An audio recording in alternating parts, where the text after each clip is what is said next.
The Stranger by the Canyon. The wind howled through the canyons of the Wild West like a ghost whispering lost names. The evening sun bled across the horizon, painting the dry plains in shades of red and gold.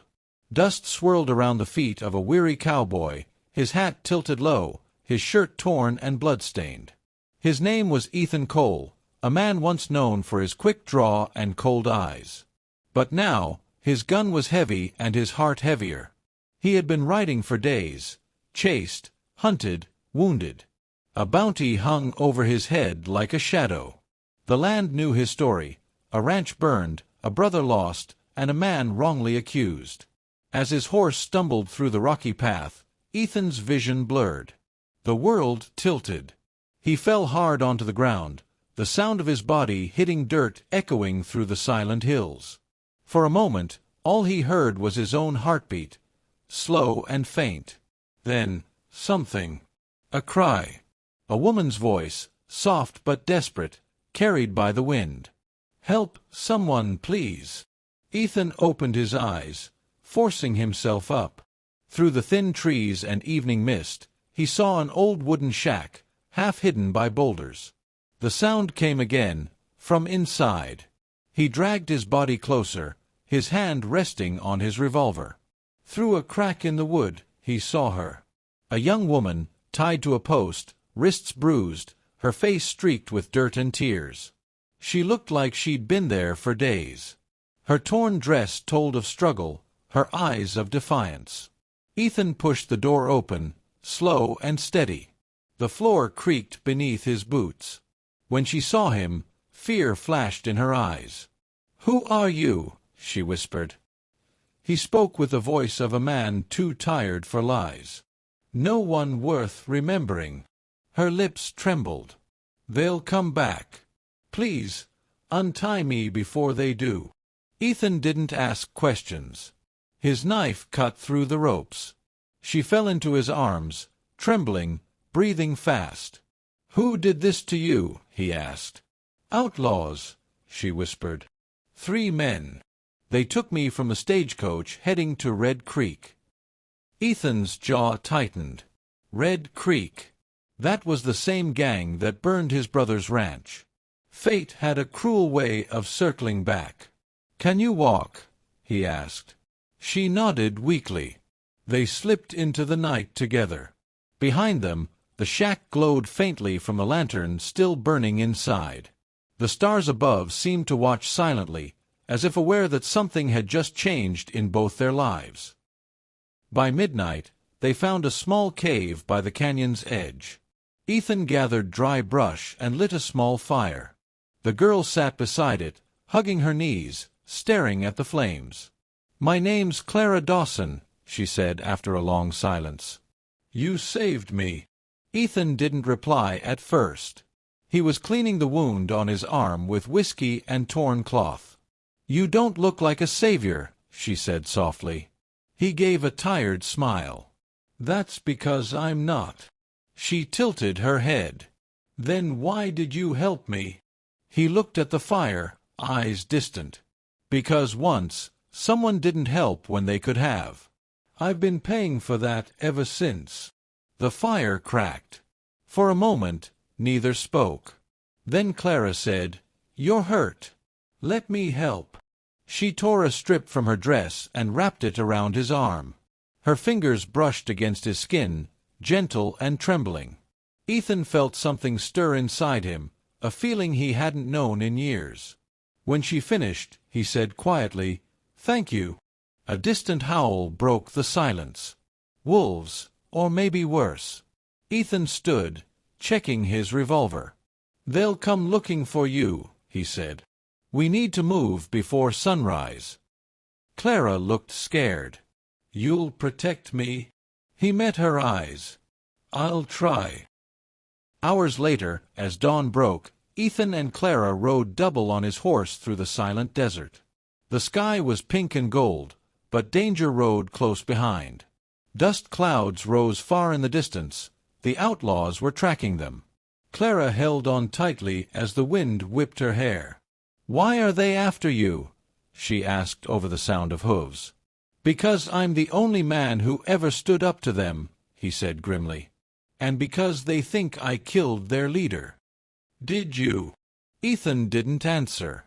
His silence said enough. Behind them, gunfire cracked. Bullets whizzed past. Ethan kicked the horse harder. "Hold on!" The chase roared across the canyon edge. One wrong step would send them both to their deaths. Clara buried her face in his back, heart pounding. Finally, they reached the old bridge, a wooden skeleton hanging over the gorge. Ethan looked back, 3 riders, close and fast. He pulled the horse onto the bridge. It groaned under their weight. Clara screamed as one plank snapped beneath them. But they made it across. Ethan turned and shot the ropes holding the bridge. With a thunderous crack, the whole thing collapsed into the canyon below, taking the outlaws with it. For a long time, only the wind spoke. Ethan exhaled. "We're safe for now." Clara looked at him, eyes full of something she hadn't felt in days, hope. "Thank you," she whispered. He tipped his hat. "Don't thank me yet. We've still got miles to go." As they rode into the golden morning, the desert stretched endless before them. 2 broken souls, one running from his past, the other from her pain, had just found something neither expected, each other. The price of freedom. The sun climbed higher over the desert plains, its heat wrapping the land in a golden haze. The horses' hooves beat softly on the dry ground as Ethan Cole and Clara Dawson rode deeper into the wilderness. Neither spoke for a long while. Only the creak of saddle leather and the distant cry of a hawk broke the silence. Ethan's wound throbbed beneath the bandage. He could feel the warmth of Clara's breath on his shoulder as she held on to him. Something about her closeness made his chest ache in a way no bullet ever could. After a time, Clara asked quietly, "Where are we going?" Ethan squinted toward the horizon. "There's a town about a day's ride west. Dry Creek. We can get supplies there, maybe a doctor." "And after that?" He hesitated. "After that, you go home." Clara's fingers tightened on his coat. "And you?" He didn't look back. "I keep running." The silence that followed felt heavier than the desert air. By late afternoon, they stopped near a stream shaded by willows. Clara climbed down first, stretching her legs, her torn dress fluttering in the hot wind. Ethan knelt to drink, washing the dust and blood from his hands. She came to stand beside him. "You don't have to keep running," she said softly. He gave a short laugh. "That's the only thing I've ever been good at." Clara knelt beside him. "You saved me, Ethan. That doesn't sound like a man who's all bad." He met her gaze. "You don't know what I've done." "Then tell me." He looked down at the water. "My brother, Luke. He owned a ranch near Red Creek. I worked for him, helped him build it with my own hands. But one night, a gang came through. The Rivers brothers.